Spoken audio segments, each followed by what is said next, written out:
Valsad city પોલીસે ધરમપુર ચોકડી overbridge પાસેથી ટેમ્પામાં પાણીના જારની આડમાં લઈ જવાતો દારૂના જથ્થા સાથે 2 ઈસમોને ઝડપી પાડ્યા। 9 જૂન રવિવારના રોજ મળસ્કે 3 કલાકની મળતી માહિતી મુજબ વલસાડ એસપી ડોક્ટર કરણરાજ વાઘેલાએ જિલ્લામાં આવેલા તમામ પોલીસ મથક વિસ્તારોમાં ચાલતી ગેરકાયદેસર પ્રવૃત્તિઓ અટકાવવા સૂચના આપી હતી।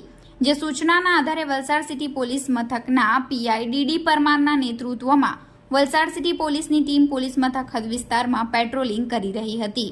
જે દરમિયાન એક ટેમ્પોમાં પાણીના જારની આડમાં વિદેશી દારૂનો જથ્થો જઈ રહ્યો હોવાની બાતમી મળી હતી। જે બાતમીના આધારે ટેમ્પો ચાલક વિપુલ પ્રમાણમાં વિદેશી દારૂનો જથ્થો લઈને ટેમ્પો ચાલક વલસાડ હાઈવે થઈ સુરત તરફ જવાનો હોવાની બાતમી મળી હતી।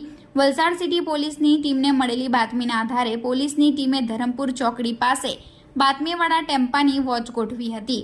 જે દરમિયાન બાતમીવાળો ટેમ્પો આવતા ટેમ્પાને અટકાવી ચેક કરતા ટેમ્પામાં કુલ 65 પાણીના જાર પૈકી 7 જારમાંથી કુલ 159 બોટલ વિદેશી દારૂનો જથ્થો ઝડપી પાડ્યો હતો।